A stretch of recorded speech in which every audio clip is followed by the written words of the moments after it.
Pour notre souvenir, la première question consistait à nous donner les fondations, les fondements, le soubassement biblique, les raisons pour lesquelles, disons-nous qu'avec Dieu, rien n'est perdu. Elle était formulée le plus simplement possible: pourquoi rien n'est perdu. Et au pourquoi, nous avons donné des parce que. Le temps me manquerait. Je voudrais donc encourager les uns les autres, essentiellement ceux qui n'étaient pas là, et même ceux qui étaient là. Parce que nous allons entendre un témoignage que cette sœur a bénéficié d'un CD qu'elle a écouté tout le temps. Et le fait de réécouter ce qui était dit l'a plus que jamais boosté. Plutôt donc que de faire un rappel ici pour gagner du temps, parce que je ne dispose que de 45 minutes, je voudrais vous exhorter. Prenez un CD. Vous n'avez aucune idée des bénéfices en termes de salut, en termes d'encouragement, en termes de bénédiction, cela peut produire dans votre vie et dans la vie de votre prochain. Il nous faut gagner les gens pour Jésus. C'est le problème de ce pays, le problème de l'homme en général, du sous-développement, de la misère ou de la précarité en Afrique. Ce n'est pas un problème de moyens. Nous avons les moyens en Afrique. Au Gabon, je ne sais pas, enfin, bref. Parfois, les gens pensent que je fais un peu de politique. Mais je vous assure, retenons les 1,5 million pour ce que le sous-sol gabonais produit. Manganèse, uranium. Il n'y a plus l'uranium. Pétrole, l'or qui est exploité officieusement et officiellement. Bref, sans compter les services. C'est rien 1,5 million d'habitants. On devait vivre comme disent les autres à Dubaï. Vous passez à gauche, à droite au Gabon aujourd'hui, à Libreville, même à l'intérieur, des petits quartiers s'appellent Dubaï. Dubaï. Dubaï. C'est le fort du Gabonais. Non, le problème des sociétés africaines, en général, même de l'homme, des sociétés développées, c'est la qualité de l'homme, la qualité des hommes. Retournons il y a 30 ans. Nous étions combien? Peut-être 750 000 habitants. Et nous avions déjà tout ce que nous avons. Ce n'est pas pour autant qu'on a les routes dans ce pays. C'est en 2014 qu'on essaie de... Vous comprenez? Ce n'est pas pour autant que chacun a un logement décent. Ce n'est pas pour autant que si vous allez à l'hôpital maintenant, on va vous soigner. Le cœur de l'homme. Et nous l'avons vu, l'une des causes, n'est-ce pas, de notre souffrance, c'est quoi? Le mauvais cœur. Et donc, quand nous avons des moments comme ça, il faut les prendre au sérieux. Dieu veut travailler dans nos cœurs. Et s'il y a des hommes de qualité qui ont l'amour du prochain, qui ont la foi en Dieu, parce que ce sont ceux-là les fondements du programme Rien n'est perdu. 1 Corinthiens 13:13. La foi, on ne peut pas faire sans Dieu. On ne peut pas construire sans Dieu. Il n'y a pas de vie, il n'y a pas de joie sans Dieu. Deuxièmement, l'amour. Il faut accepter l'amour de Dieu. Et quand nous avons l'amour de Dieu, nous le vivons et le déversons. Je n'ai pas plusieurs définitions de l'amour, je n'ai qu'une seule. L'amour, c'est donner. Qui aime, donne. Et c'est ce que Dieu a fait. Il a aimé le monde, il n'a pas fait des discours. Hein, les femmes là, les sœurs en Christ, les mamans, les célibataires essentiellement. Quelqu'un va arriver, va vous dire, vous avez des yeux qui ressemblent aux yeux du chat, des yeux qui vous ressemblent aux yeux de, je ne sais pas quel poisson et tout ça. Et puis vous allez vertiger, tout ça. Des histoires. L'amour, c'est donner. Et donner, pas ce qui n'a pas de valeur. Ce qui est le plus cher. Dieu a donné qui? Jésus, son Fils unique. C'est ce qui fait que, ailleurs dans les pays développés, vous verrez que cet élément, même si les gens ne sont pas chrétiens, leur arrière-plan est un arrière-plan chrétien. Vous avez des gens qui ne sont pas chrétiens, mais qui ont la culture de la libéralité, qui ont la culture du soutien du prochain, qui ont la culture, disons-le, de l'amour du prochain. Le soubassement, c'est la parole de Dieu. Enfin, Paul dit, le dernier élément, c'est l'espérance. Même l'autre côté, on dit, tant qu'il y a la vie, il y a l'espoir. Il faut garder l'espoir. Et avec Dieu, Il n'y a pas de raison qu'on n'espère pas que les choses peuvent aller mieux. C'est pourquoi je suis très engagé dans ce programme. Parce que je crois que Dieu peut faire comme il a fait avec Saul de Tarse sur la route de Damas. Même si ce n'est pas des milliers, mais s'il y a un seul, qui donne son cœur au Seigneur, Dieu le transforme. Les choses peuvent changer dans nos vies, dans notre pays. La qualité des cœurs, la qualité des vies, la qualité des hommes. Et ce matin, nous allons simplement nous mirer. Il n'y a pas un exercice aussi simple, n'est-ce pas? Hein? Et j'en prends pour témoin les mamans, les sœurs. C'est aussi simple, mais je crois que c'est l'exercice le plus passionnant. Hein? Le miroir. On arrive et puis on voit qu'est-ce qu'il faut améliorer. Hein? Est-ce qu'il faut ajouter un peu plus de fard ou de rouge à chose ou alors coucher les cheveux à droite à... Le miroir, c'est très important. Et j'étais, enfin, pas surpris, parce que Dieu, il maîtrise tout. Dans Jacques, la Bible dit que le miroir a un rôle à jouer, effectivement. Parce que quand nous lisons dans Jacques le chapitre 1er, le verset 23, le verset 25, il est écrit ce qui suit. Mettez en pratique la parole et ne vous bornez pas à l'écouter, en vous trompant vous-même par de faux raisonnements. Car si quelqu'un écoute la parole de Dieu et ne la met pas en pratique, il est semblable à un homme qui regarde dans un miroir son visage naturel. Il regarde dans un miroir. Donc les miroirs ne relèvent pas, si vous voulez, de la technologie récente. Hein? Au temps de Paul, au temps de... Il y avait déjà des miroirs. Et qui regarde dans un miroir son visage naturel. Et qui, après s'être regardé, s'en va et oublie aussitôt comment il était. Mais celui qui aura plongé les regards dans la loi parfaite, la loi de la liberté, et qui aura persévéré, n'étant pas un auditeur oublieux, mais se mettant à l'œuvre, celui-là sera heureux dans son activité.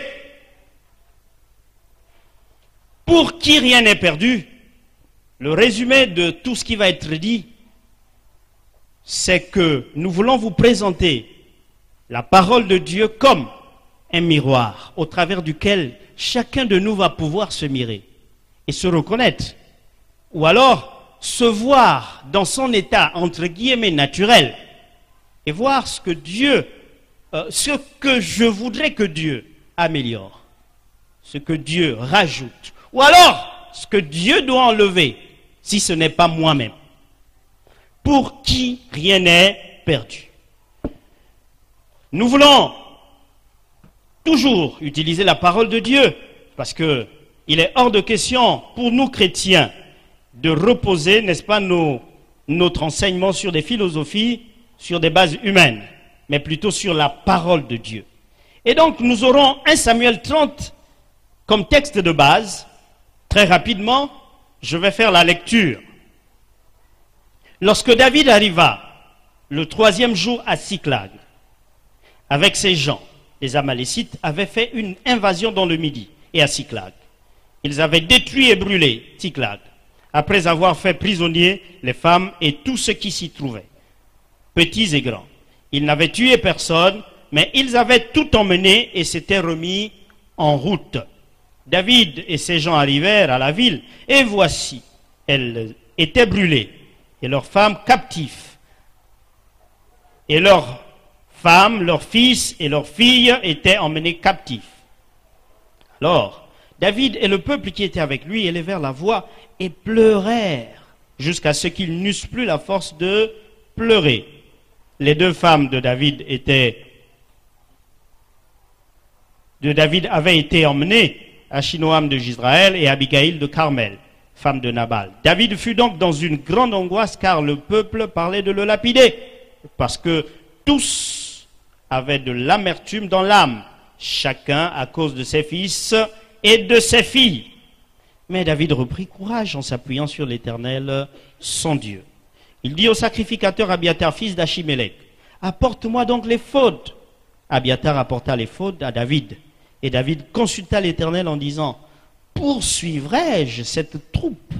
L'atteindrai-je » L'Éternel lui répondit, « Poursuis. car tu atteindras et tu te délivreras. Et David se mit en marche, lui et les 600 hommes qui étaient avec lui. Nous allons au verset 18. David sauva tout ce que les Amalécites avaient pris, et il délivra aussi ses 2 femmes. Il ne leur manqua, soulignez dans vos Bibles, ni petit, ni grand, ni fils, ni fille, ni aucune chose du butin, ni rien de ce qu'on leur avait enlevé. Soulignez, peut-être 2 fois, David ramena tout. Amen. C'est ce texte qui va nous servir de miroir. Je voudrais vous le situer très rapidement. Nous avons tous une idée de qui était David. Son nom veut simplement dire aimé de Dieu. Il était le benjamin d'une famille qui avait pour père Isaïe. David avait pour principale activité en ce temps celle de berger. Son père avait donc un troupeau et il s'en occupait. Jusqu'à ce que des bouleversements vont arriver dans sa vie. Parce que, comme dit l'Ecclésiaste, il y a un temps pour toutes choses. Rien ne se fait éternellement. Même quand on est un professionnel, un jour, il faut penser à aller en retraite. Vous comprenez? Quand on est étudiant, un jour, il faut penser à travailler. Quand on est professionnel, il faut penser à la promotion. Ce n'est pas trop demander à Dieu une promotion. C'est la vie normale. Et puis donc, quelque chose va se passer dans la vie de David, où un ensemble d'événements vont se dérouler. Et le premier donc événement, c'est Samuel qui arrive chez Isaïe. Il vient pour oindre, c'est-à-dire introniser un roi. Isaïe est un peu perdu, mais quoi qu'il en soit, il collabore. Il fait venir donc les aînés que Dieu n'avait choisi, que Dieu n'avait point choisi. Aucun d'eux n'avait été choisi. Et puis, les 7 ou 6 premiers sont passés. Samuel est un peu découragé parce que Dieu finalement n'a choisi aucun d'eux. Et il pose donc la question à Isaïe. Seraient-ce là tous tes enfants, tous tes fils? Je vous assure que rien n'est perdu avec le Seigneur. Un brin d'espoir, Isaïe répond avec un peu de doute. Parce que si on n'a pas choisi les plus grands, les généraux, les officiers supérieurs, ce n'est pas un berger qui va être choisi. Bon, ben, il y a le plus petit, il donne la précision. Il y a le plus jeune.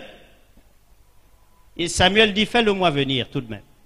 Quand il le fait venir, vous pouvez lire ça dans 1 Samuel 16, 1 Samuel 17. Quand il le fait venir, finalement, contre toute attente, c'est lui qui va être choisi.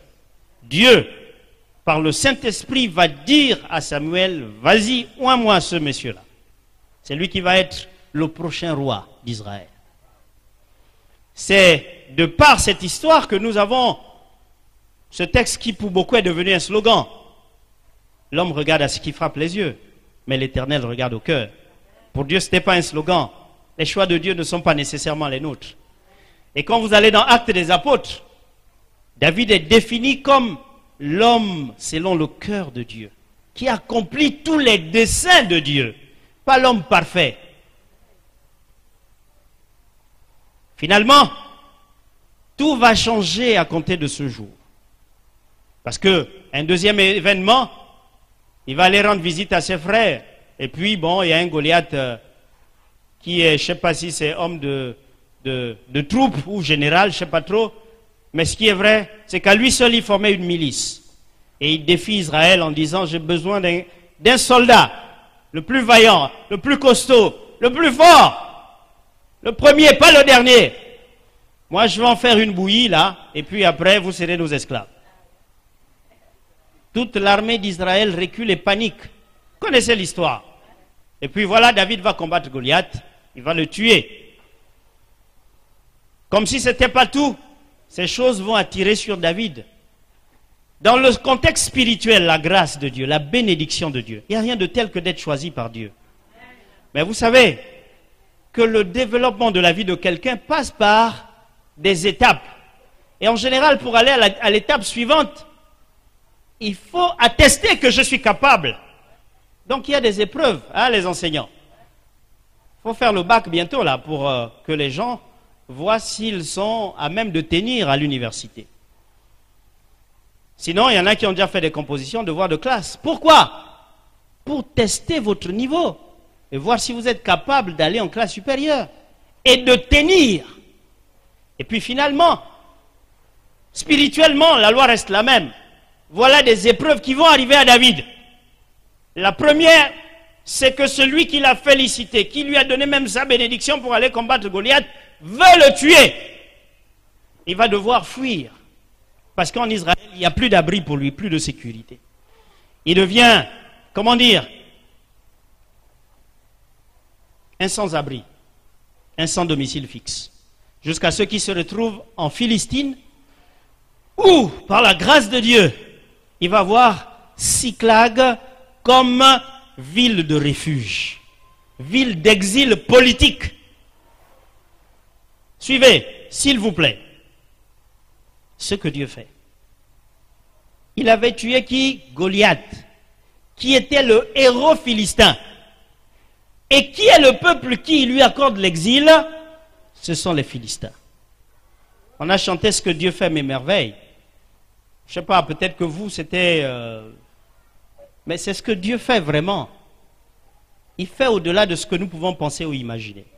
Et Proverbe dit que si Dieu dispose, si Dieu agrée ce que nous faisons, si Dieu nous agrée, il dispose en notre faveur nos ennemis, qui qu'ils soient.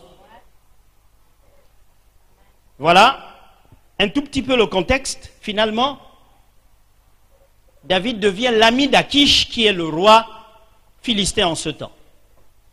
Au chapitre 29, il y a une assemblée nationale qui doit prendre une décision sur un événement de guerre prochain. Parce que les Philistins voulaient aller attaquer Israël, devaient aller attaquer Israël.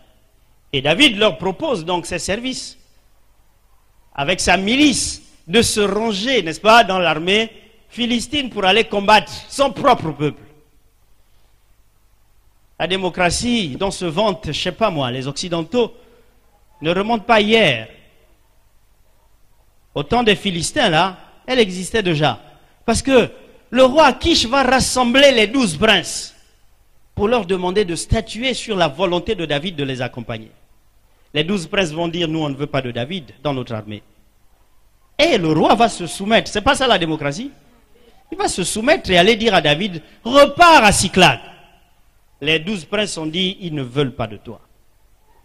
C'est pourquoi ce texte commence avec une conjonction de coordination, sauf erreur de ma part, dans 1 Samuel, le chapitre 30, lorsque David va. Parce que il y a en amont quelque chose qui s'est passé. Et donc l'idée est coordonnée. Donc David revient de la capitale philistine. Il est tout à fait abattu, dépassé par les événements, parce qu'il n'y a rien de tel que de rendre le bien qu'on nous a fait, n'est-ce pas? Et il voulait rendre le bien, dire qu'il est reconnaissant. Mais quand il rentre, comme si ce n'était pas tout, qu'il soit déjà pourchassé par Saül, c'est pas tout, c'était pas déjà tout, qu'il n'ait pas de sécurité. Et quand il arrive, les Amalécites sont passés. Ils ont saccagé, n'est-ce pas, sa ville de refuge. Ils ont brûlé les maisons. Dieu merci, ils n'avaient tué personne. C'est au travers de cette histoire que nous voulons voir, que nous voulons décrire, donner des éléments, pour nous aider à nous tenir devant le miroir et nous voir nous-mêmes naturellement. Je ne sais pas si vous êtes encore là. Amen. Alléluia. Amen. Amen. Est-ce que dans l'attente on peut dire Amen? Pour qui rien n'est perdu. Le verset 4 nous révèle la première catégorie des personnes pour qui rien n'est perdu. Alors David et le peuple qui était avec lui élevèrent la voix et pleurèrent jusqu'à ce qu'ils n'eussent plus la force de pleurer. Rien n'est perdu pour ceux qui pleurent. Rien n'est perdu pour ceux qui pleurent. Je rentre d'un deuil et je dois confesser que j'ai pleuré. J'ai pleuré. Et j'ai particulièrement pleuré quand je voyais ma belle-mère pleurer avec passion. Et mon petit Dave de 3 ans a pris mon t-shirt et puis il m'a essuyé les larmes. Papa, tu pleures? Il y en a qui disent que quand on est chrétien, on ne doit pas pleurer. Parce que pleurer, c'est un signe de faiblesse. Et c'est manquer de foi en Dieu, de confiance en Dieu. C'est leur théologie. C'est ceux qui ont des textes bibliques pour justifier ça. Mais permettez que je présente quand même une exception qui est aussi bibliquement justifiée. Pleurer n'a rien à voir avec la foi. Enfin, l'absence de foi. Pleurer n'a rien à voir avec le manque de confiance en Dieu. Pleurer a quelque chose à voir avec notre physiologie, notre constitution. Comment nous sommes créés? Pleurer est la traduction, l'extériorisation de l'intense douleur que nous avons intérieurement. Même quand nous sommes blessés, quelqu'un dira c'est extérieur, mais cette douleur extérieure va dans notre fort intérieur pour nous faire davantage mal. Pour les psychologues et autres, vous verrez que pleurer est un début de cure. Quand quelqu'un il parle, et puis à un moment, les larmes déclenchent. Il ne veut même plus continuer de pleurer, de parler. Mais il veut traduire sa douleur au travers des larmes. Pleurer, c'est la souffrance intérieure. C'est traduire que j'ai mal. Je souffre. David pleure. Pour ceux qui disent que les chrétiens ne doivent pas pleurer. David était l'homme selon le cœur de Dieu. Et il m'arrive de taquiner les collègues et de me taquiner moi-même. Parmi nous, il y en a qui ont fabriqué des vocations. Il y en a qui n'ont pas été appelés, mais qui se sont déclarés pasteurs, serviteurs de Dieu. Ce n'était pas le cas de David. Je ne sais pas dire, le pauvre, il faisait paître ses brebis. Tranquille. Il n'avait aucune projection de l'appel de Dieu. Ne demandez pas à David, est-ce que tu avais ressenti ci, ça? Non. C'est Dieu qui dit, après avoir disqualifié les aînés, que c'est celui-là que j'ai choisi. C'est lui qui pleure. Il pleure. Pourquoi pleurait-il? Je vais un peu extrapoler, parce que je n'étais pas dans le cœur de David. Mais je me mets dans sa peau. J'étais tranquille avec les moutons. Bon, pas tranquille avec Grand T, parce qu'il y avait quand même les lions, et n'est-ce pas? Et puis il y avait les brigands. D'accord? Mais je ne fuyais pas la mort comme je fuis la mort maintenant. Et puis bon, voilà comment Saül me remercie. Après avoir tué le héros des Philistins et libéré Israël. Et puis, Dieu, tu es où? Pendant que je suis là-bas, chez les Philistins, tu permets que les Amalécites prennent tout le monde et me détruisent la ville. Imaginez, hier je discutais avec quelqu'un, qu'on allait encourager, effectivement dans le cadre de Rien n'est perdu, qui a dit, maladie c'est moi, tension c'est moi, ça c'est moi, tout ça c'est moi. J'ai fait quoi? Donc David est un peu dans cette peau-là. Les mots manquent. Et avec les 600 hommes, je suis sûr, c'est pas ce qui est écrit, mais bon. Parce que si les 600 hommes ont pleuré, ça veut dire que le chef a dû déclencher la chose. En général, quand le chef commence, vous avez du mal à vous retenir. C'est émotionnel. Vous comprenez? C'est comme l'enfant quand il voit papa pleurer ou il voit maman pleurer. Vous comprenez? Donc je suis sûr que c'est lui qui a mené la chorale de pleurs là. Donc David va déclencher, il n'en peut plus, il pleure.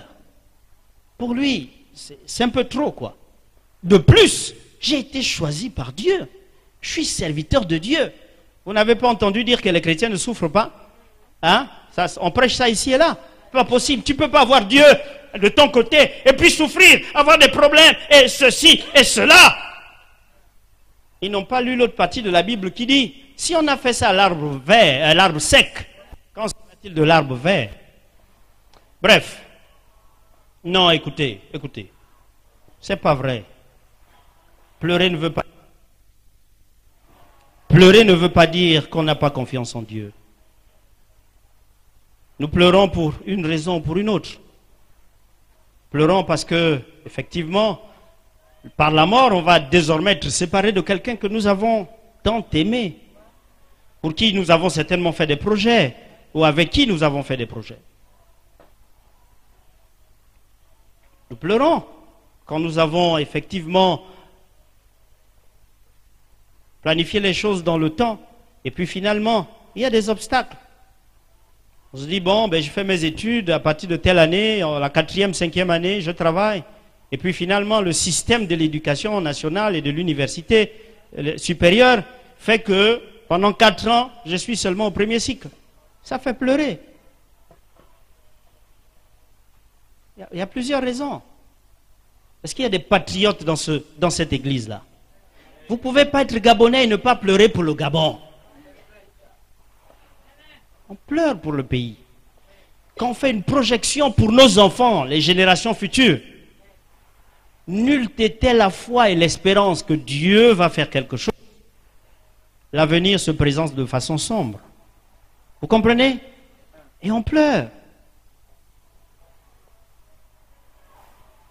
Vous savez, quand vous faites un tour à l'extérieur, vous revenez et restez insensible, c'est pas possible.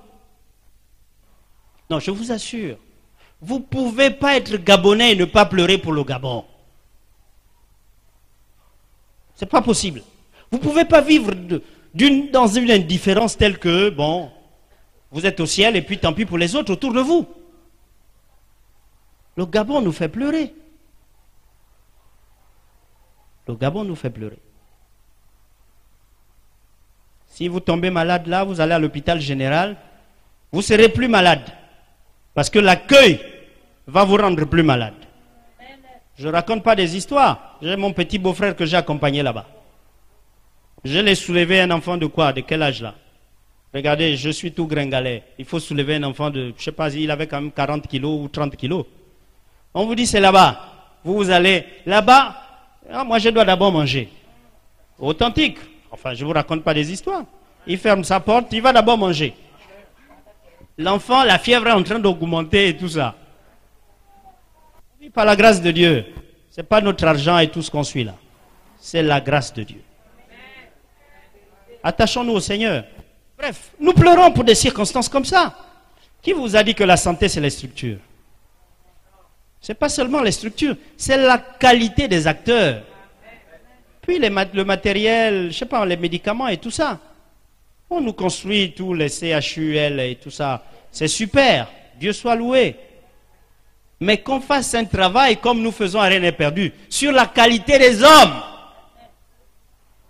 La qualité des professionnels qui doivent travailler là. Oui, le Gabon nous fait pleurer. Nous pleurons parce que nous avons un parent atteint par une maladie dite incurable. C'est-à-dire que la personne est condamnée. On s'arrache les cheveux. Nous pleurons parce que, bon, nous avons... Et nous sommes en train comme de totaliser un ensemble d'échecs. Pour ceux qui sont mariés. Nous avions eu 10 ans de fougue en termes d'amour, ou 20 ans. Et puis on a l'impression que tout est en train de s'écrouler. On ne reconnaît plus l'homme qu'on a épousé ou la femme qu'on a épousée. Ça fait pleurer. Parce qu'on a tout envisagé, sauf ça. Nous étions au chômage. Et puis une porte s'est ouverte, on a eu du travail.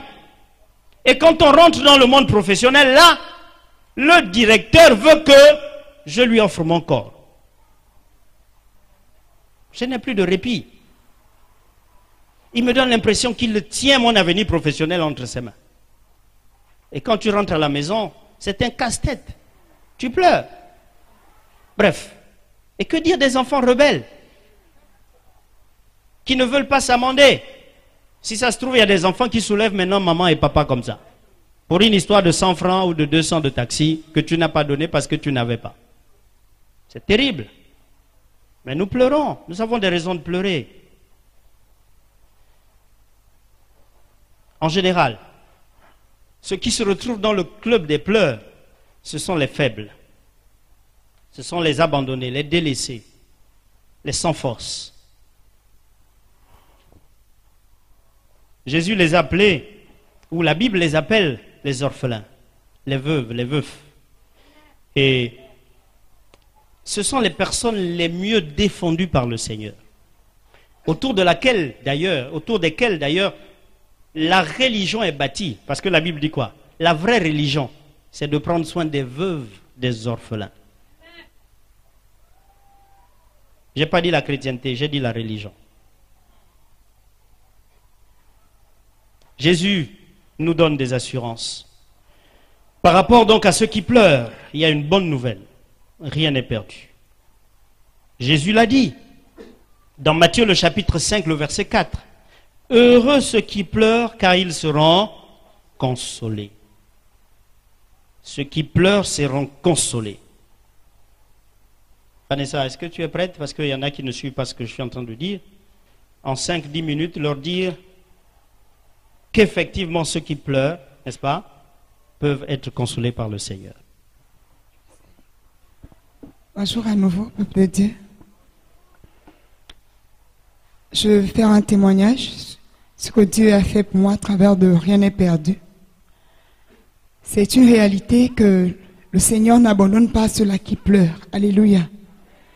Je vais juste me résumer en disant que j'ai eu un parcours scolaire sans faute depuis le CP1 jusqu'au CM2.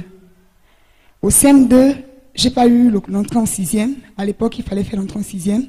Je n'ai eu que le CEP. Et je ne pouvais pas partir en 6e. Mais comme les maîtres avaient écrit dans mon bulletin que je pouvais tenir la 6e, maman est allée négocier pour me mettre en 6e. Et je suis allée en 6e. J'ai fait donc de la 6e jusqu'en 3e sans redoubler. Et quand je suis arrivée en 3e, lorsqu'il fallait faire le BPC, je l'ai raté la première année. L'autre année encore, je suis revenue en 3e. J'ai refait la 3e. Et lors du BPC encore, je l'ai raté quand même j'avais les 11 de moyenne pour passer en seconde. Et puis papa m'a dit, tu ne peux plus reprendre la 3e. La première fois, tu avais la moyenne, tu as redoublé pour avoir le BPC. Là encore, tu n'as pas eu le BPC, tu veux encore revenir pour la 3e fois. Tu vas évoluer sans BPC. Et je me suis retrouvée en seconde. Je suis passée en première. Et quand je suis arrivée en première, c'était vraiment compliqué pour moi parce que c'est en première que les enseignants m'ont montré que j'étais bête. Qu'en fait, je n'étais pas faite pour apprendre. Je devais laisser tomber et aller me trouver une activité à faire. C'était plus précisément mon censeur 2. Il m'avait montré à travers la philosophie que je ne pouvais pas produire une œuvre littéraire. À chaque fois que l'on faisait les devoirs, si j'ai beaucoup eu, s'il a eu pitié de moi, il m'a donné 2. Mais s'il n'a pas eu pitié, c'est 0. Mais il ne laissait pas la copie vide. Il ajoutait vraiment les arguments. Quand il y avait une faute, il dit, madame, allez voir Mélène, votre place n'est pas ici, sur la copie. Quand il y avait une autre erreur, il encadre, il écrit, comme ici on est à Saint-Méthode, je me demande si le pasteur n'a pas triché, on me demande de venir faire le témoignage ici. C'était vraiment ce qui mettait sur ma copie. Tsuo, il aligne ça comme ça. Des tsuo, pour dire que ma copie l'étonne. Ma place n'est pas dans sa classe. Et chaque jour, c'était comme ça toute l'année. Et c'est vrai que lorsque je rentrais à la maison, je n'en pouvais plus. Je passais toutes mes journées à pleurer. Et j'avais honte. Parce que toute la classe m'appelait Madame Tour. J'avais honte. À chaque fois que je me levais le matin, c'était une punition pour moi. Je savais ce qu'il voulait de moi. Il voulait que je sorte avec lui. Mais mon corps, c'était pour le Seigneur. Et ma mère fait le manioc pour m'envoyer à l'école. Je ne veux pas me vendre pour les moyennes. Je veux bénir mes parents à travers l'effort intellectuel. Devant le censeur, je lui ai dit, Tu feras tout ce que tu pourras. Moi, je ne te donne pas mon corps. Je ne peux pas sortir avec toi. Ce qui s'est passé, c'est qu'au deuxième trimestre, il est tombé gravement malade. Et à l'hôpital, on lui a dit, monsieur, vous ne pouvez plus tenir la craie. Si seulement tu tiens la craie, tu vas devenir fou. Il avait donc les maux de tête, la tête s'ouvrait. Et un jour, il vient à l'école, il me dit, Ngo, il faut venir de mon bureau, tu vas prier pour moi. J'ai mal à la tête. Je lui ai dit, monsieur, j'ai compris. Et tout au long de l'année, on nous envoyait un autre prof au deuxième trimestre. Le prof qu'on nous a envoyé, avec lui, le premier devoir, j'ai fait 13. Et il s'est rapproché de moi, il m'a demandé, où est-ce que tu as appris à faire la philosophie? J'ai dit jamais, ici, cette année. Il me dit non, tu es vraiment cultivé, tu vas m'aider souvent à concevoir mes devoirs. Quand j'ai des devoirs à faire, je vais souvent te donner et tu essaies de rédiger, je vais comparer. C'est comme ça que je me suis retrouvée en terminale. J'ai fait la terminale. Mais pendant que je faisais la terminale, je savais dans mon esprit que je n'allais pas avoir le bac. Parce que je n'avais pas eu le CEP, je n'avais pas eu le BPC 2 fois. Et la troisième fois, je l'avais fait candidate libre à France-et-Ville. Donc j'ai fait 3 fois le BPC, je ne l'avais pas eu. Et quand j'étais en terminale, je savais que je ne l'aurais pas. Et c'est comme ça qu'en allant passer le week-end à Mounana chez mes parents, j'ai vu les affiches de Rien n'est perdu. Et j'ai demandé, il y a quoi ici? On m'a dit qu'il y a un séminaire, c'est Rien n'est perdu. Et puis j'ai commencé à minimiser. C'était tellement court. Je suis habituée à des longs thèmes, Jésus, quelque chose. C'était tellement court, rien n'est perdu. Je me suis dit, bon, je serai. Je me suis battue à avoir le taxi pour souvent venir assister lors du séminaire. J'ai assisté, mais pour moi, ce n'était pas suffisant. J'ai voulu avoir un support. Le frère ici m'a donné le support de Rien n'est perdu, l'enseignement. C'est avec ce support que je suis partie à France-et-Ville. Chaque jour, lorsque nous étions à France-et-Ville pour l'examen, j'écoutais le message. Et je commençais à me battre en me disant, Seigneur, si c'est vrai ce que l'homme a dit. Parce qu'il y avait un frère qui avait aussi témoigné que c'était compliqué pour lui, mais le Seigneur a fait quelque chose. Mais si c'est vrai ce qu'il a rencontré, si c'est vrai, c'est réellement vrai, tu vas faire quelque chose pour essuyer ma honte. Tu vas faire quelque chose, parce que je ne reviendrai pas chez mes parents sans le bac. Je ne reviendrai pas. J'avais eu un 8 en terminale. Mais le censeur avait déjà dit, malgré sa maladie, il disait, je connais ceux qui auront le bac. Toi, tu auras le bac. Toi, tu auras le bac. Ngoï, ce n'est pas la peine de prier, va t'asseoir. Tu n'auras pas le bac. Tu as transformé l'école en une église et tu crois que tu auras le bac. Nous sommes allés à France-et-Ville. Et pendant qu'on proclamait maintenant, il y avait 7 animés pour la série B. Je fais la série B. Il y avait 7 animés. Et mon frère était avec moi. Il me disait, Vanessa, est-ce que tu crois? Et je lui ai regardé dans les yeux. J'ai dit que s'il y a 7, je suis parmi les 7. S'il y a 6, je suis encore là. Et s'il n'y a que 2 animés dans le bac là, je suis parmi les 2. Parce que même l'office, j'aurai mon bac d'office. Deuxième tour, je ne viendrai pas. Il m'a dit, Vanessa, si tu n'as pas, s'il te plaît, ne fais pas de bêtises. Ne te donne pas la mort. Tu es intelligente. Tout le monde sait ça dans la famille. Je lui ai dit que j'aurai mon bac. C'est cette année même. Et j'étais là. Maman appelait. Elle me disait, Vanessa, pardon, tu es ma dernière fille. Ne me fais pas ça. Si tu n'as pas, reviens à la maison. Je dis, maman, ne t'inquiète pas. Moi, j'aurai mon bac. J'écoutais. J'avais des écouteurs. J'avais enregistré ça dans mon téléphone. J'écoutais. Et je proclamais dans mon cœur, Seigneur, je sais qu'avec toi, rien n'est perdu. Je n'aurai pas honte aujourd'hui. Je suis restée. Et lorsqu'ils ont commencé à proclamer avec les gouverneurs, mon frère est venu m'attraper autour. Il m'a tellement serré. Il m'a dit, Vanessa, ne te détache pas de moi. Et on a proclamé. Et le 4e nom est passé. Et quand le 5e nom est arrivé, celui qui était là s'est reposé. J'ai commencé à dire, mon nom est en train de venir. Ça c'est moi, il reste que 3. Je ne peux pas ne pas être parmi ceux qui restent. Et j'ai entendu mon nom. C'était dit, Ngoï Benga Vanessa Adini de fils au bac.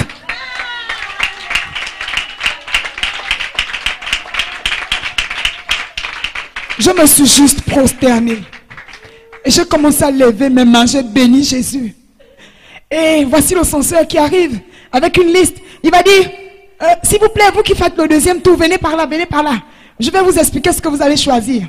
Et j'étais là debout en train de consoler les autres. Et il me regarde, mais généralement je pleure, oui je pleure. J'étais avec les autres, je les consolais. Et je pleurais aussi de joie, je pleurais aussi pour ceux qui n'avaient pas eu. Et il me dit, oui toi, tu vas revenir en philo, parce qu'on m'a dit que tu as des bons résultats en philo. Toi tu vas revenir en philo. J'ai dit, monsieur, pour revenir, pour faire quoi? Il me dit, mais tu reviens au deuxième tour, non? J'ai dit, monsieur, non, vous avez mal regardé. Vous avez la liste, mais vous n'avez pas vu. Regardez, j'ai eu mon bac d'office, je ne reviens pas. Et il a regardé, il a vu mon nom, il m'a regardé et il a baissé les yeux, il est parti. Ce matin, je vous le dis, ça ce n'est qu'un témoignage parmi tant d'autres. Avec Jésus, rien n'est perdu. Si tu crois, je sais, il fera quelque chose. Mais au moment où tu ne t'attends plus, c'est là qu'il agira. Je rends gloire au Seigneur encore une fois de plus. Deuxième catégorie de personnes. Comme Anne a pleuré, il y a le verset 6 qui nous dit, 1 Samuel 30, verset 6, David fut dans une grande angoisse, car le peuple parlait de le lapider parce que tous avaient de l'amertume dans l'âme. Chacun à cause de ses fils, de ses filles. Mais David reprit courage en s'appuyant sur l'Éternel, son Dieu. Pour qui rien n'est perdu, pour ceux qui reprennent courage, en s'appuyant sur l'Éternel, leur Dieu. Pour ceux qui ne se découragent pas. L'autre synonyme, tel que Jésus l'a présenté dans Matthieu 24, quand il parle des signes eschatologiques, c'est-à-dire des choses de la fin du monde, il dit ceux qui persévéreront jusqu'à la fin seront sauvés. Pour qui rien n'est perdu, pour ceux qui reprennent courage en s'appuyant sur Dieu, pour ceux qui persévèrent, pour ceux qui ne cèdent pas au découragement. Ce n'est pas des mots. Restons dans l'histoire de David. Il a 600 hommes qui sont prêts à aller avec lui où, n'importe où.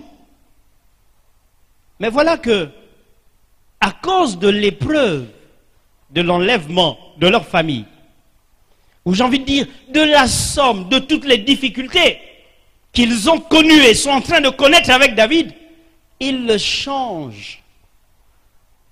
Ils le changent d'appréciation, ils le changent, j'ai envie de dire, d'intention. Ils changent d'interprétation un tout petit peu de la personne de David. Est-ce qu'on n'a pas fait d'erreur? On suit ce monsieur-là, mais on se rend compte que s'il était béni de Dieu, s'il était choisi de Dieu, il n'irait pas de malheur en malheur. C'est pas possible. Ce monsieur-là, il traîne le malheur avec lui. Non, non, on s'est certainement trompé. Alors, qu'est-ce qu'on va faire? On est des bons juifs. Il faut le lapider.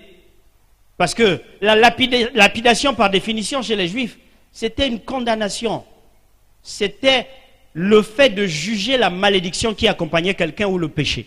Vous vous souvenez de la femme prise en flagrant délit d'adultère? Que doit-on faire, Jésus? La loi nous dit de lapider une telle personne. Ces 600 hommes disent que David porte la poisse et la malédiction, il faut le lapider. Comme j'aime à le dire, vous savez les pierres qui font le plus mal, ce n'est pas les pierres des amis et des ennemis. Parce que les pierres des ennemis, nous sommes préparés. Nous savons que c'est notre ennemi.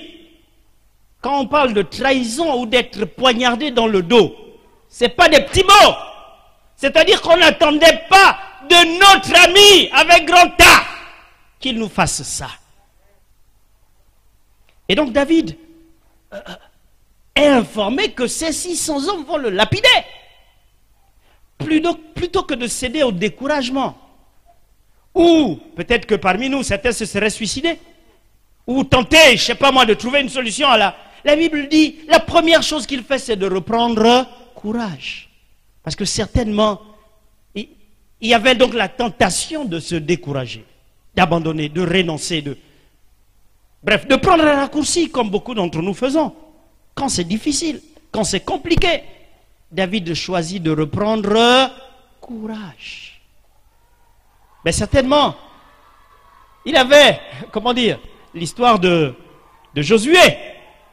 Quand Dieu choisit Josué, en lieu et place de qui? de Moïse, qui est disqualifié parce qu'il n'a pas fait intégralement ce que Dieu avait demandé. Josué doit rentrer en possession de la terre promise.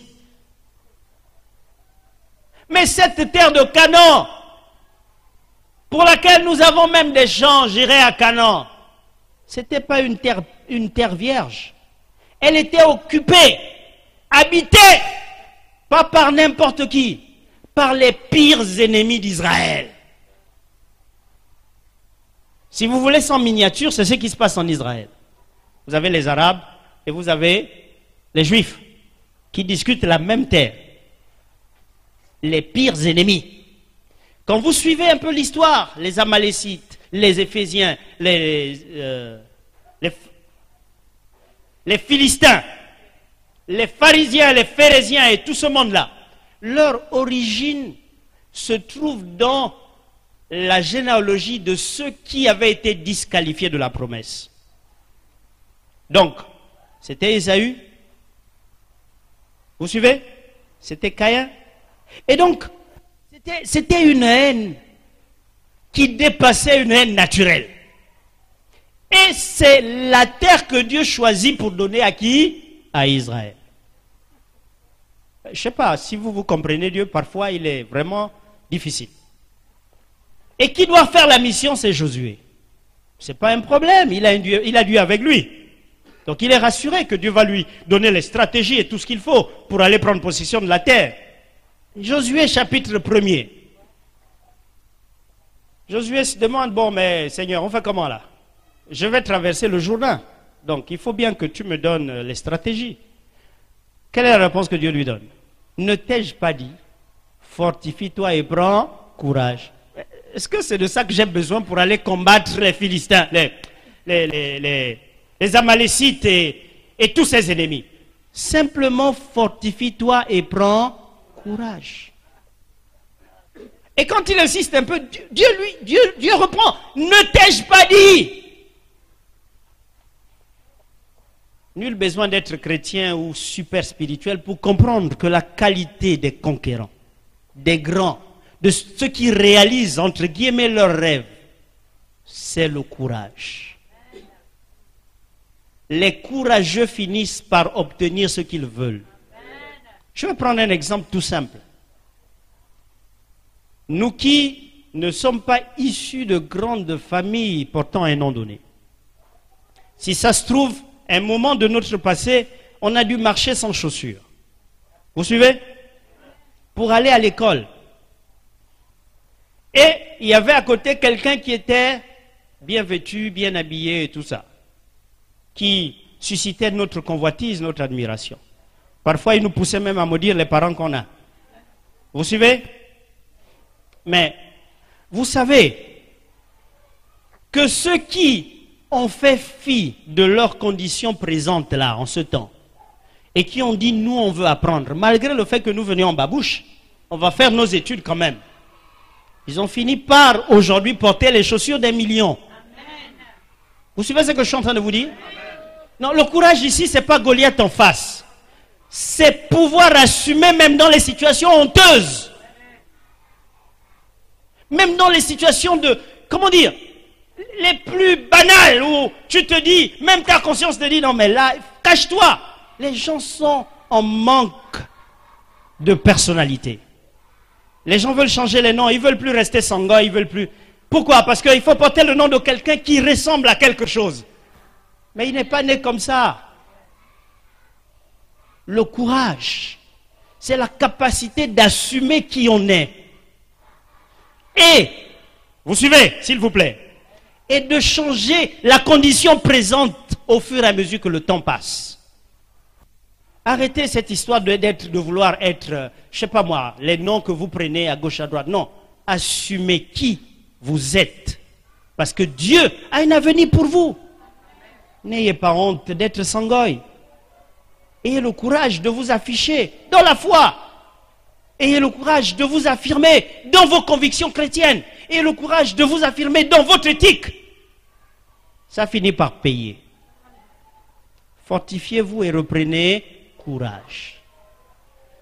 J'aime citer Obama parce que c'est entre guillemets une référence aux États-Unis, issu d'un père africain, n'est-ce pas? Mais quand vous lisez ses livres, il vous dit comment il a commencé. Vous retrouvez le courage. Le courage. Dans l'histoire, en général, avec grand H, tous les libérateurs qui ont donné leur vie ont fait preuve de courage. Dubaï, tout le monde veut aller à Dubaï. Vous connaissez l'histoire de Dubaï? Vous ne voulez plus donner le nom, ça m'étonne, vous allez enlever, vous allez maintenant donner Dubaï. Mais il faut quand même changer aussi, ça m'étonne. Bon, bref, sauf si Dieu fait des miracles, effectivement, ça étonne. Mais l'histoire de Dubaï, c'est l'histoire d'un rêveur courageux qui a simplement dit, construisons, ils viendront. Les autres lui ont dit, mais on va construire sur quoi? Il n'y a pas la terre ferme, c'est le sable. Il dit, je vous ai dit, construisons. Est-ce que vous suivez? Il faut le courage pour construire ceux qui sont en train de construire sur le sable. Nous, on a la terre ferme. Bref, vous savez qu'on est en train de nous construire le port Molle. C'est très beau, c'est magnifique, d'accord? Mais vous voyez que derrière, quand même, c'est les bas-fonds. Hein? Quand vous regardez la maquette, d'accord? Mais nous, on a suffisamment de terre. On n'a pas besoin présentement de mettre je sais pas combien de milliards là-dedans. Mais Dubaï, c'était normal. Vous comprenez? Dubaï, c'était normal. Ils n'avaient pas de choix. Le courage. Vous ne ferez rien de grand dans vos vies si vous n'avez pas pour compagnon aussi le courage. Ça, c'était le deuxième élément. Ne vous découragez jamais.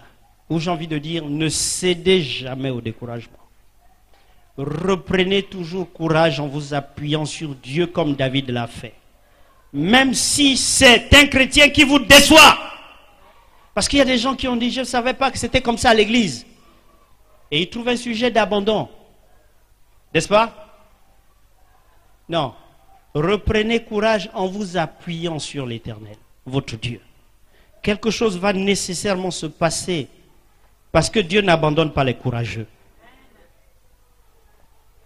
Rien n'est perdu donc pour ceux qui reprennent courage en s'appuyant sur l'Éternel leur Dieu. Rien n'est perdu pour le verset 7-8. Et David, et il dit au sacrificateur Abiathar, fils d'Achimélec, apporte-moi donc l'éphod. Abiathar apporta l'éphod à David. Et David consulta l'Éternel en disant, poursuivrai-je cette troupe, la atteindrai-je? Dieu répond donc, poursuis, tu l'atteindras et tu te délivreras. Pour qui rien n'est perdu, pour ceux qui consultent Dieu. Ceux qui consultent Dieu feront l'expérience dans leur vie que rien n'est perdu. Si vous suivez la démarche de David, il commence avec les pleurs. Il rejette le découragement et il reprend courage et il vient sceller cela en consultant le Seigneur. La prière par définition. Je sais qu'il y a beaucoup d'éléments spirituels dans la foi chrétienne, mais la prière est l'une des plus spirituelles. Vous savez pourquoi? Parce que par définition, prier, c'est parler avec Dieu. En général, sur la base du bon sens, n'est-ce pas? C'est difficile de parler avec quelqu'un qu'on ne voit pas. Si vous voyez quelqu'un dans la rue là, hein, en train de dire, on va dire qu'il a perdu un petit ciboulot là-dedans, un boulon, n'est-ce pas? Maintenant, les chrétiens doivent parler avec quelqu'un qu'ils croient qu'il existe, qu'il est partout, qu'il les entend et qu'il peut tout. Il n'y a pas meilleure traduction de foi ou d'expression de foi que la prière. Je ne vous parle pas de la prière récitée, parce que c'est plein de chrétiens qui font des discours désormais à Dieu. C'est bien rangé, mais vraiment, la rhétorique est sans souffre d'aucun commentaire. Non, je ne vous parle pas de cette prière. Je vous parle de la prière qui vient du cœur, qui est l'expression justement de la foi que celui à qui je m'adresse reste la seule solution à mon problème, à ma situation. Et donc David le comprend. Qu'est-ce qu'il fait? Il va consulter Dieu. Il va dire à Dieu, tu as déjà vu tout ce que j'ai vécu là, mais est-ce que je dois poursuivre ces gens-là? Tu crois que je peux les atteindre? Dieu dit, poursuis. Je vous dis, c'est la vérité. C'est dans la Bible et je l'ai expérimenté. Certains ici peuvent témoigner. Si vous êtes dans l'intimité de Dieu, vous entendrez la voix de Dieu. Vous aurez une réponse de Dieu. Ça n'a rien à voir avec une prédication qui viendra ou un homme de Dieu qu'il faudra aller. Vous êtes dans l'intimité. Je vais vous donner un petit témoignage. Et nous allons terminer. Je devais aller à l'extérieur du pays pour la première fois. C'était au Kenya. Il devait se passer là une petite formation pour moi de 6 mois. Et puis, vous savez, on ne se lève pas un matin et puis on va à l'extérieur. Il y a le minimum. Et le minimum, c'est déjà avoir un passeport. C'était les Américains qui devaient payer le billet. Suivez ce que je vous dis. J'avais déjà dans le passé tenté de faire un passeport. Il y en a qui ici vivent avec papa et maman. C'est une bénédiction. Même s'ils sont pauvres, gardez papa et maman. Nous autres, on allait chez le frère, on allait chez l'oncle, on allait chez la tante, on allait chez la grand-mère. Vous comprenez? Et avec ça, nos actes de naissance ont aussi défilé. Parfois, on te rase ça dans la rue et puis bon, tu ne sais plus où tu as mis ça. Et puis, au Gabon, tout change. Là, ce n'est plus les actes de naissance dactylographiés parce que c'était ça qui régnait à l'époque, quand les machines sont arrivées. Maintenant, il fallait reprendre les actes de naissance à la main. Moi, je n'avais pas d'acte de naissance à la main. J'ai cherché, fouillé, zéro. Suivez. J'ai prié. J'ai demandé qu'est-ce qu'il faut faire légalement. On m'a dit, repars où tu es né. Dans ton chef-lieu, là aussi, à l'époque, nous, c'était la préfecture. Le préfet va faire un dossier pour le tribunal va te délivrer un document que tu vas ramener et puis finalement, on va te faire un acte de naissance, comment ils appellent ça, supplétif, quelque chose comme ça. Jugement supplétif, quelque chose comme ça. J'ai fait la démarche, je suis allé là où je suis né, j'ai fait ça. Je pensais que l'administration fonctionnait quand même, mais jusqu'à la veille de mon départ, rien n'avait bougé. Le document, je l'ai obtenu peut-être après mon retour. J'ai prié, j'ai dit Seigneur, les Blancs se moquaient de moi, ils me disent mais tu es dans ton pays. Tu es dans ton pays et tu ne peux pas obtenir un passeport. C'est terrible ce qui se passe dans ce pays, ton pays, le Gabon. Mais je vous assure, j'étais dépassé par les événements. Ce jour, j'ai prié. J'ai entendu une voix qui m'a dit, défonce les portes. Vous suivez? C'était clair, j'ai jamais oublié ça. Défonce les portes. C'est quoi défoncer les portes? Si tu dois aller voir Ali, est-ce que c'était Ali? Non, c'était Eladj encore à l'époque. Si tu dois aller voir papa Eladj, tu iras le voir. Mais il est hors de question que tu n'aies pas ton passeport. Et puis, les choses auxquelles je n'y pensais pas se déclenchent dans ma tête. Il y avait quelqu'un qui priait avec nous, qui était général, je crois, à l'époque, à VA2. Non, il était encore colonel. J'appelle sa secrétaire pour lui dire, moi je dois rencontrer ton chef, j'ai un problème. Sa secrétaire me dit, il n'y a pas de souci, pasteur, mais entre nous, si ce n'est pas discret, c'est quoi ton problème? J'ai dit, je suis gabonais, je suis né au Gabon, mon père est gabonais, ma mère est gabonaise, mais mes papiers n'ont aucune valeur. Et pourtant, dans le temps, c'est les gens qui nous ont dit de dactylographier, ils ne voulaient plus les choses écrites. Ah bon, je veux faire un passeport, c'est ça le problème. Mais pasteur, tu as une fille qui est là-bas au CEDOC. Elle est même responsable de CISA. Pourquoi tu ne lui poserais pas ton problème? Suivez ce que je vous dis. Quand vous entendez la voix de Dieu, quand ce n'est pas vous qui avez inventé, les choses vont comme sur des roulettes. J'avais tenté d'obtenir le passeport pendant 3 ans. Je ne l'avais pas eu. Elle me donne son numéro. Je prends rendez-vous. Je vais voir cette maman. J'expose mon problème. La maman dit, bon, mais pasteur, c'est ton problème un peu difficile parce que les règlements, c'est vraiment compliqué. Mais bon, fais une lettre explicative, joins tous les papiers de ta mère, de ton père, leur mariage, tout ce qu'il faut. Tout ce qui peut justifier que tu es vraiment gabonais. Moi, je vais aller voir le chef pour lui exposer ton problème. Mais pasteur, ne m'appelle pas tous les jours, hein, parce qu'on connaît. Quand quelqu'un te confie un problème, il t'appelle maintenant tous les jours. Laisse-moi le soin de t'appeler. C'était un vendredi. Vous me suivez? C'était un vendredi. Lundi matin, je vois 2 appels en absence de cette maman. Vous me suivez? Lundi matin, 2 appels en absence. Je rappelle, la maman me dit, oui, pasteur, je vais te rappeler, mais c'était pour te dire que ton passeport est prêt. Il faut passer le récupérer. Tout de suite, j'ai eu je ne sais pas si c'était une bonne pensée, de regarder la date de signature. Quand ça a été signé, suivez, ce passeport a été signé le même jour, le vendredi. Tout a été fait ce vendredi. Je ne sais pas si vous me suivez. J'ai tenté moi-même d'obtenir le passeport pendant 3 ans. J'étais essoufflé. Mais dans l'intimité avec le Seigneur, j'ai entendu défonce les portes.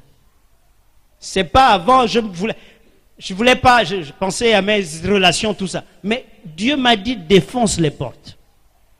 Il était déjà en amont. Est-ce que vous suivez? Non, Dieu parle encore. Dieu est vivant, Dieu est réel. Je suis allé chercher mon passeport, j'ai mon passeport là. Donc je ne vous parle pas des histoires. Non. Il ne faut pas changer les choses qui ont marché. Aujourd'hui, on vous parle de beaucoup d'histoires. Il faut acheter, je ne sais pas moi, les mouchoirs qui reviennent d'Israël. Il faut acheter l'eau de la mer morte. Au lieu même qu'on vous vende l'eau de la mer vivante. Il faut acheter, je ne sais pas trop. Non, ça, ce sont des artifices. On dit que Jésus a transformé avec la salive et il faut faire... Non, il l'a fait occasionnellement, doctrinalement, ok? C'est pas une loi. C'est comme vous pouvez être dans la présence de Dieu et Dieu va vous dire de faire quelque chose. C'est pas que désormais il faut faire comme ça. Mais la prière, consulter Dieu, il n'y a pas de débat. Ça n'évolue pas, ça ne change pas, ça ne s'améliore pas. Ça a porté du fruit depuis le commencement. Il faut revenir à cela. Il faut prier, il faut lire sa Bible, il faut être dans l'intimité avec le Seigneur. Il faut une relation personnelle avec le Seigneur. Avant que les choses ne soient matérielles, elles sont d'abord spirituelles. Et Dieu est esprit. Quand on a la bénédiction de Dieu dans le monde spirituel, les choses matérielles s'exécutent, se réalisent, se matérialisent. Et c'est ce qui s'est passé, je crois, pour mon passeport. Je vous assure, il y a beaucoup d'autres témoignages comme ça, où les choses étaient bloquées. Et puis, comme par un miracle, les choses se dénouent. Consultez Dieu. Arrêtez d'aller chez les Nganga. Arrêtez d'aller chez les je ne sais pas trop qui. Arrêtez les voyants et tout ça. Arrêtez l'horoscope. Toutes ces choses vous font dans la distraction. Revenez dans la foi. Parlez avec votre Père. Que le Seigneur donc vous bénisse.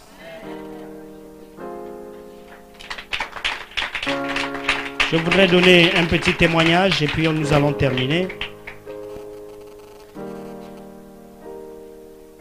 Nous avons un frère qui a suivi le programme du côté de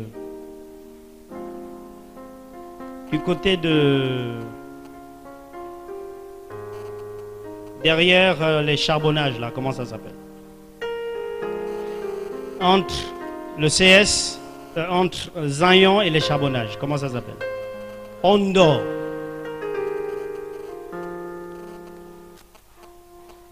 Ce frère, je l'ai rencontré, du moins il m'a donné son témoignage quand je suis allé suivre, passer le culte derrière le lycée technique.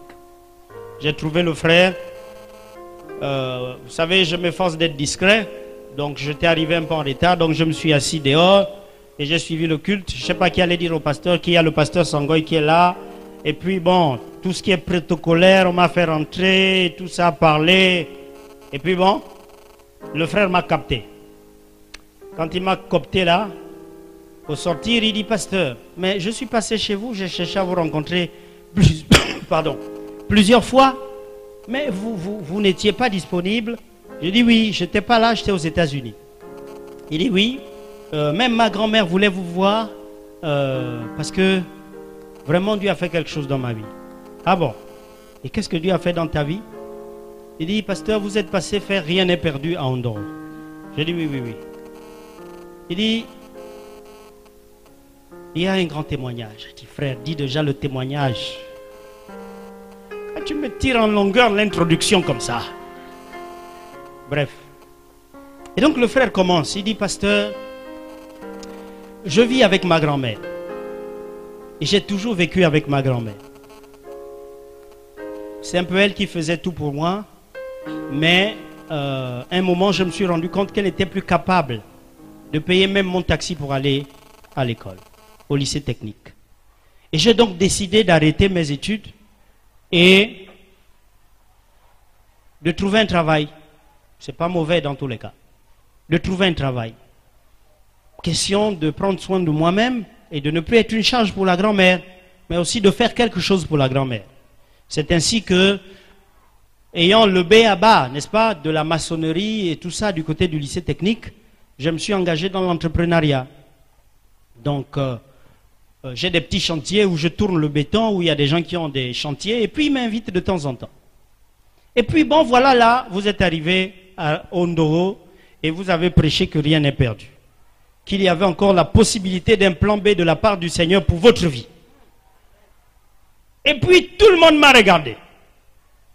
Du moins, tous mes proches m'ont dit, frère, ce message-là c'est pour toi. Nous on t'a déjà dit, repars à l'école, quelque chose va se passer, tu n'as pas compris. Dieu a envoyé le pasteur te dire de vive voix qu'il faut que tu repartes à l'école. Mais tenez-vous bien, sa grand-mère n'avait toujours pas les moyens. Sa condition n'avait pas changé. Tout ce qu'il avait, c'était la parole de Dieu qu'il fallait qu'il reparte à l'école. Et finalement, il est reparti à l'école. Quand il repart à l'école, il ne s'inscrit pas ici à Libreville, il va à l'intérieur parce qu'il avait déjà un âge avancé. Cette année-là, il était le meilleur élève de toute sa province. Il a fait 3 ans sans apprendre. Vous suivez là? 3 ans sans apprendre, il était le meilleur de la Nyanga. J'ai oublié d'amener tous ces tableaux qu'il m'a apportés. Il a eu, donc finalement il a terminé à l'intérieur et on l'a renvoyé au lycée technique pour le second cycle. Récemment il a eu son bac. Il est présentement à l'école des pétroliers du côté de Port-Gentil. Il m'a appelé la dernière fois pour dire, pasteur, je vous avais dit que je porterai la toge. Ma toge est prête. Je ne sais pas si vous suivez là. Voilà un frère, un jeune, qui n'a eu besoin que de la parole de Dieu pour que les choses changent dans sa vie. Je ne sais pas si vous suivez. Nous ne sommes pas venus parce que nous nous ennuyons. Nous ne sommes pas venus parce que nous n'avions rien d'autre à faire. Nous sommes envoyés par le Seigneur pour nous adresser, pas à vous, mais à toi. À toi qui crois que tout est perdu. Il y a de l'espoir avec le Seigneur. Saisis la perche qu'il te tend. Quelque chose peut encore se passer dans ta vie. Voilà ce jeune frère. Demain, vous le verrez passer dans les grosses voitures. Et comme on nous dit partout que c'est ceux qui sont de l'autre côté qui ont les grosses voitures, vous allez le mettre dans la liste de ceux qui sont de l'autre côté. Vous n'avez aucune idée de par où il est passé et ce qu'il a connu. Je connais un autre ancien qui m'a dit, pasteur, quand les gens ils nous regardent, ils pensent que la vie a toujours été comme ça pour moi. Mais pasteur, j'ai perdu mon père, j'étais en seconde et j'étais l'aîné de ma famille. Est-ce qu'il fallait que je continue les études ou que j'arrête? J'ai résolu de continuer les études. Mais pasteur, j'avais 4-5 personnes après moi. Maman ne travaillait pas. Qu'est-ce que je devais faire? J'avais choisi donc de continuer mes études. Mais en même temps, je n'avais pas de choix que de prendre soin de la famille. Pasteur, j'étais en babouche, sous la pluie, après les cours. Je devais vendre de l'eau. Ce n'est pas une fille, c'est un garçon. Je devais trouver des voies et moyens pour essayer d'avoir le minimum pour la famille. C'était dur, pasteur. Mais Dieu ne dort pas. Finalement, il est première, il est passé en terminale, il a eu son bac. Il était intelligent, capable de faire des longues études. Il a choisi donc de prendre un raccourci et aller à l'Institut de gestion. Il a eu sa maîtrise en gestion et par un concours de circonstances, je dirais divin, il a trouvé du travail. En trouvant du travail, il s'est engagé sur la voie du mariage parce que c'est un chrétien et tout ça. La vie n'était pas facile. Finalement,